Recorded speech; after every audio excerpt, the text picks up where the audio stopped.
Greetings gamers, today we're going to be continuing our OneNote DM series and I'm going to be showing you how to use OneNote as a player instead of a GM. So before we dive into the mechanics of how to take notes using OneNote as a player, I want to talk about some of the reasons why I think that you as a player should be taking notes. From my own experiences and talking to other game masters and dungeon masters online, it seems that most players don't take any meaningful notes throughout the session. And to a greater or lesser extent, this eventually becomes a problem. Usually that's when a semi-obscure reference comes up in a game and one or more of the players will ask, wait, who's this? Or what's that? Or ask for clarification on the entire situation because they don't necessarily remember it.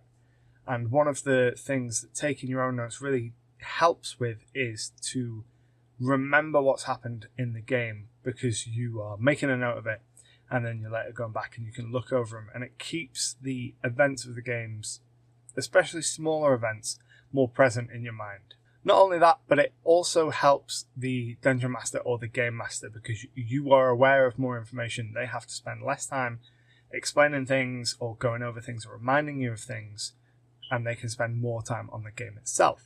Not just that, but it can also help you in social and combat encounters, because you might have made a note about a person or a type of monster in the past. You can look at that and then use that to your advantage in those encounters. So there are a lot of reasons why you as a player might want to take notes, and today I want to talk through how I go about doing that as a player, using some of the material I've got from my own campaign as an example. So you can see here that I have put together a new notebook as a player to take notes in. And you can see on the left that I've got several sections, including character info, NPCs, calendar, quest log, places, and then notes. We're going to start with the character info section, and you can see here that I'm using one of my player's characters, Baydar, as an example in this. And as a reminder, the game I run is a Pathfinder game, but this can be adapted to any system. You just change the names of some things, get rid of some sections, add different sections depending on the system and the class that you're playing as. But we'll use Baydar as an example, and the headline information that we have is his class, race, level, alignment, age, height, weight.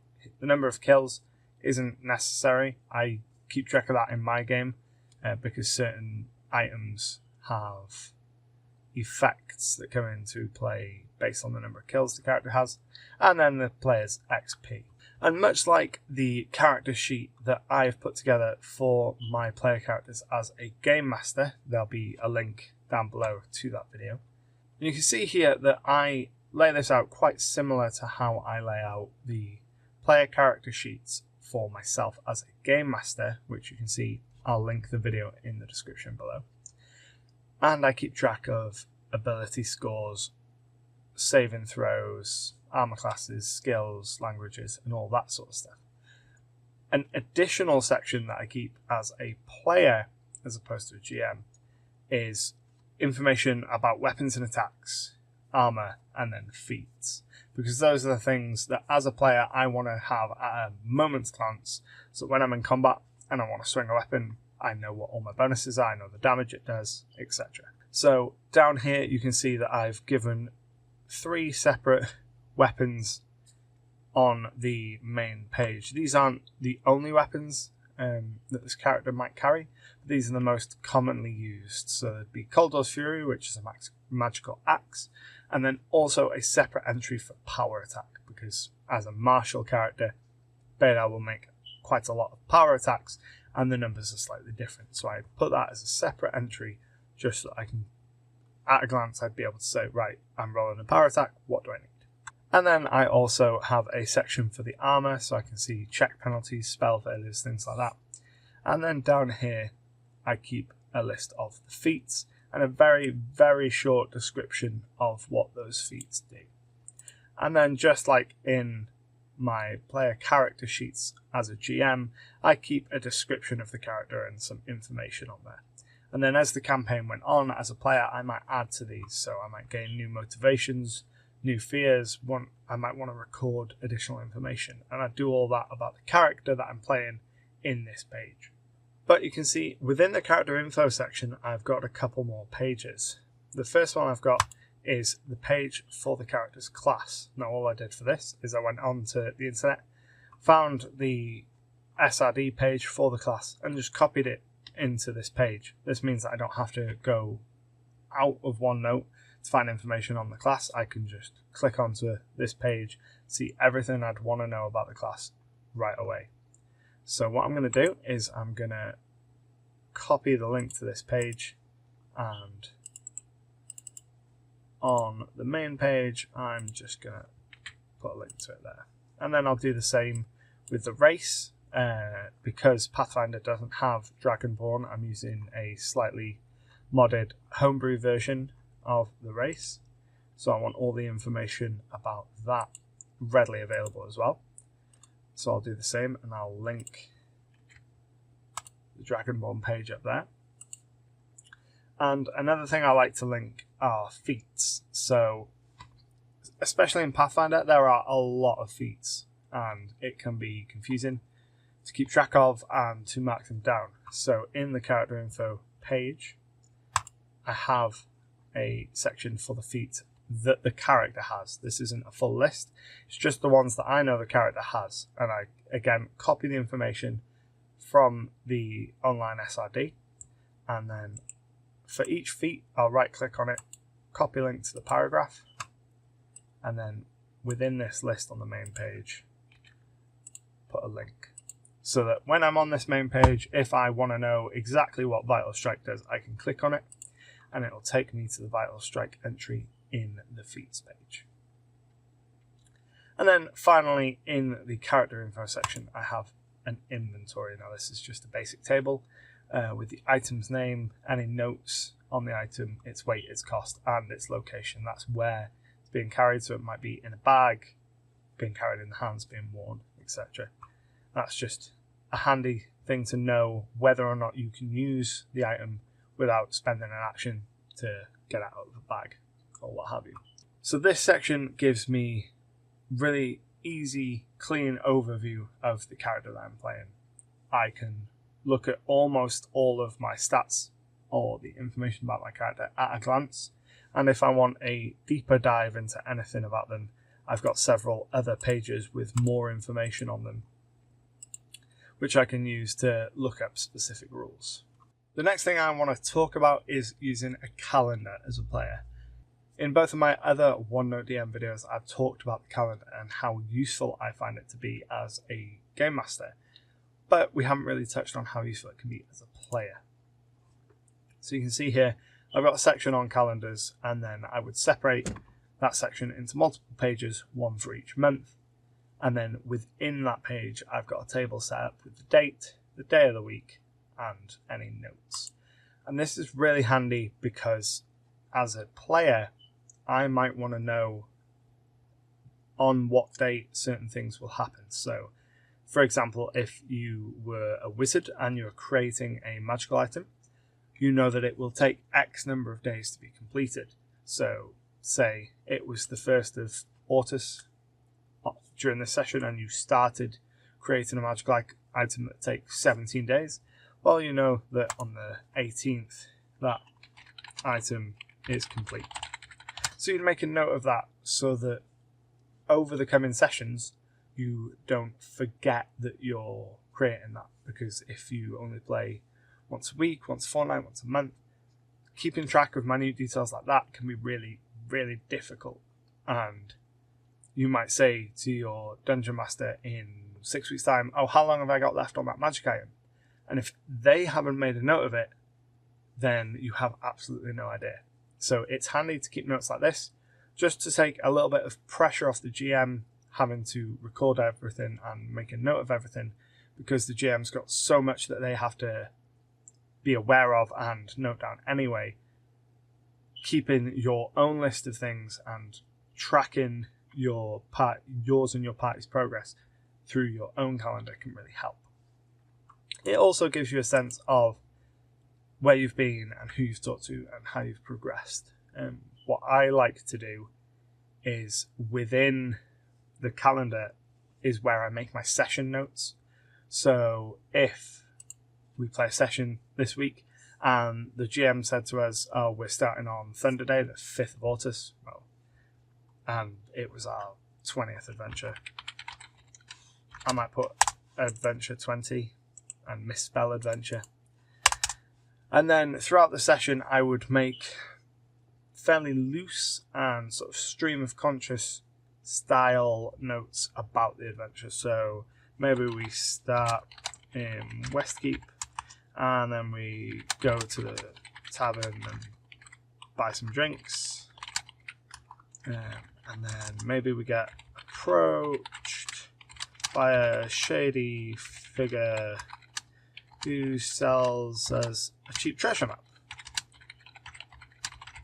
Okay, so if we asked the shady figure their name and they might say, oh, my name is Bob, I might go back and just put Bob in parentheses and bold that just so that at a glance I can see it's a name. And we might, maybe the wizard Ludacris detects magic on the treasure map and reveals a secret map. And then we might follow the directions on the map to a dungeon outside the city. And then we might go through several encounters, through various traps, and maybe we fight some ice golems, go through traps, and maybe part of the dungeon is flooded. And maybe we work our way to the dungeon, find the treasure room, and find some sort of creature guarding the treasure. So, find treasure, being guarded by a monster, fight monster. And then we might kill the monster. And at this point, perhaps someone else in the party will cut off the monster's head as a trophy. Well, maybe Ludacris again takes monster's head as trophy.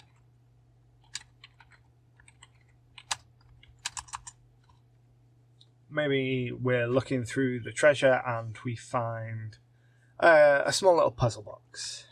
Find a small golden puzzle box in treasure. And while I'm making notes in the session, I'm not worried about punctuation, I'm not worried about spelling, I'm not worried about anything like that. This is just getting the very core of the notes down as quick as possible without disrupting the flow of the game. So we find a small golden puzzle box. Detect no magic on it. Can't force it open. Put it in the haversack. And then we might take the treasure and head back to town.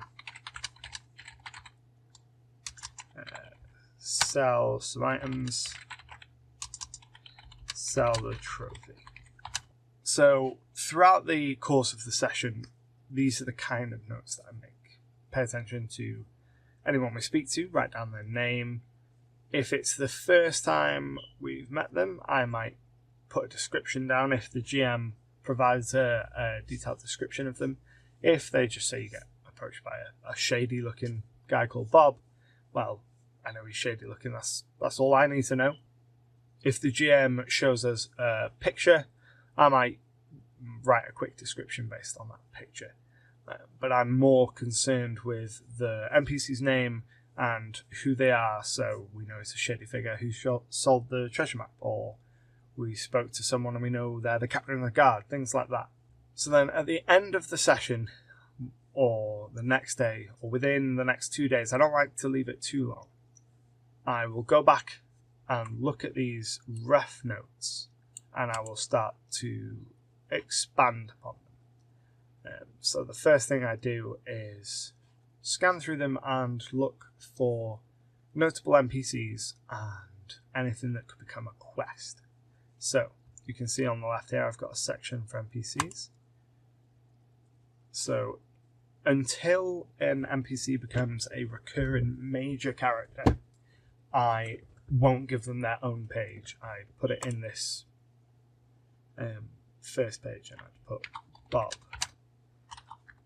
shadowy figure who approached as in the Goblin's Head Tavern in Westkeep and sold as a cheap treasure. And maybe that's all I know about the NPC. If I know more, I will obviously put more. I'll put as much information as I have about each NPC. But for how minor the Bob character is right now, that's all I need. In the future, if we learn more about him and we start to come across him several times, then I would make another page specifically for Bob and then start to keep information on him in there. And I might make it a sub-page just to keep it nice and tidy. The other thing I do with the notes that I've made as I go through the session is I'd go into my quest log. I might put discover more information on the golden puzzle box we found in the Westkeep dungeon. And then maybe I'll put Adventure 20. And then within my calendar page, I might copy the link to the paragraph for Adventure 20 and paste that link in here. So that when I'm looking through the active quests, if you want to think of it in sort of video game terms, when I'm looking through my active quests, I can go, oh yeah, we found a golden puzzle box in the Westkeep dungeon. This might be months in advance. And then I or another player might go, did we? And I'd click the link and I'd say, yeah, do you remember we were in the tavern? A shady guy called Bob came up to us, sold us a treasure map. Ludicrous detected magic on it. We found a secret treasure map on it. We followed that, went through some traps, fought some ice golems, found a monster, killed it. It helps to just keep refreshed on the things you've done, because when you've been playing a campaign for a long time, especially if you play quite frequently or quite infrequently, both ends of the spectrum, if you play really frequently, you have a lot of information that you get through in the course of a year, let's say. So trying to remember a specific small thing from that can be difficult. Conversely, if you only play maybe once a month, you have such a long gap between each session, it's easy to forget those little things. So either way, it's really handy to track down, to mark down what you have been doing as a party and as a player so that you can refer back to it. So as I said, in the couple days after the session has taken place, I will go through these bullet points and I will usually expand them into 3 or 4 lines each. So go to the tavern and buy drinks might become we headed to the Goblin's Head Tavern and bought a round of horse breakfast shots. While we were drinking, a shady-looking human approached us, asked if we wanted to get rich. And then I might put, we purchased a map for 1 gold piece. And making note of the 1 gold piece might be significant because maybe that's really cheap. Based on the prices we've paid for other things in the past. Maybe we think, oh, if there's so much treasure here, why are you giving away the map for 1 gold? Maybe that's what made the NPC Bob so shady. And then I'd go through line by line and just expanding what happened, using these rough notes as a way to trigger my memory and remind me the specifics of what happened. And then once I was done, I'd put in links. So I'd go into NPCs, I'd find Bob, either his paragraph in my long list of NPCs or his specific page, and I'd copy the link to his paragraph and I'd paste that in. So when I'm looking back in 6, 8, 10, however many weeks time and recounting what happened here, I can click on his name and go, right, okay, here's more information on Bob. Another really useful thing to keep track of as a player is the places you visit. So you can see on the left here, I have a places section, and within this section, I would make a new page for every major location the party visited. I wouldn't make a new page for each building or tavern or area in a city that we visited, but every major location, so every new city. If we went to a dark wood and had a encounter in there, I might make a page for that woods and note things about it in there. Every major location gets its own page, and then within that page, if the Dungeon Master gave you a description of the city, you might bullet point that there so that on reflection you can remember what the city was like. Maybe the city has several districts, so you'd list the districts of the city. That way, let's say there is a slave district known as the Chains.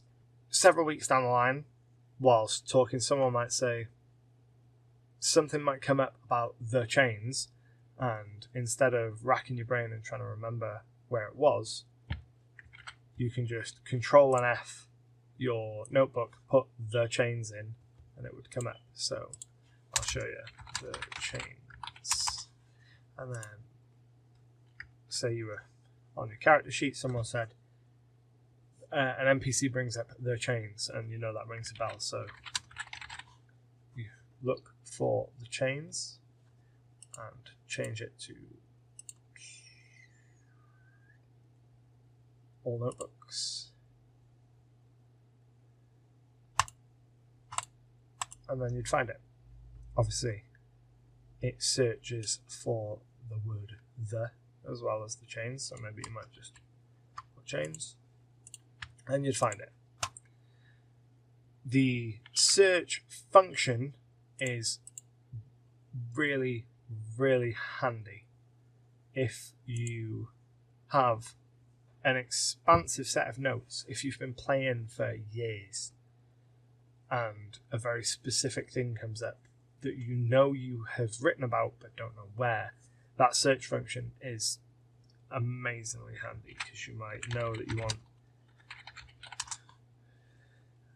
something and you might want Vital Strike. You know Vital Strike's a thing. Oh, there it is. And then that would be linked to the feat. Oh, go in all notes. You know it's a feat. There it is, Vital Strike. So once your notes get to the point where it isn't necessarily super quick to go through them manually to look for things, using a search feature can help jog your memory on different NPCs and quests and things like that. But for locations, I also like to make a note of the merchants that you might find there. So there might be a potion shop. Maybe it's run by Mervyn Castrix, who's a gnome. And maybe you know that you get 5 for 4 on potions.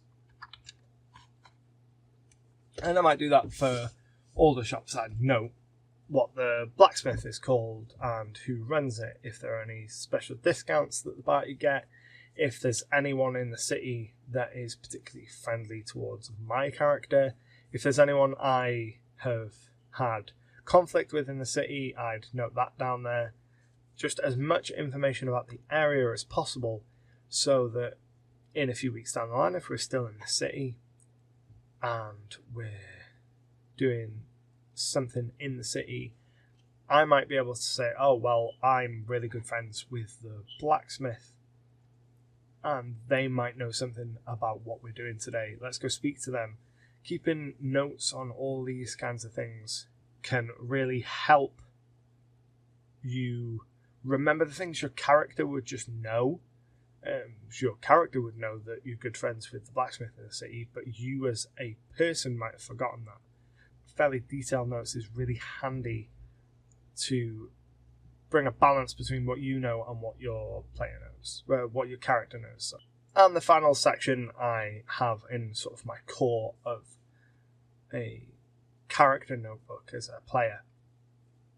It's just a general notes section, and this is where I put everything that I don't think warrants having its own section yet.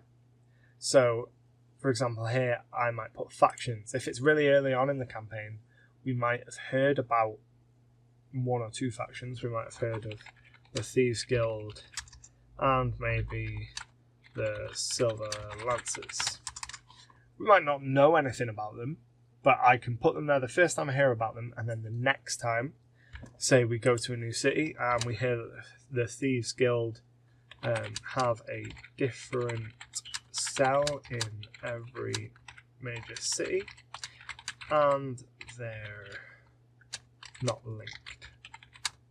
An important piece of information: if the Thieves Guild was cell-based and they didn't have a central command structure, well, you could get really friendly with the Thieves Guild in one city, but that would be irrelevant in the next because they don't know you. They don't have any proof that you've worked with the guild from another city. Little pieces of information like that can be critical as you go further into a campaign.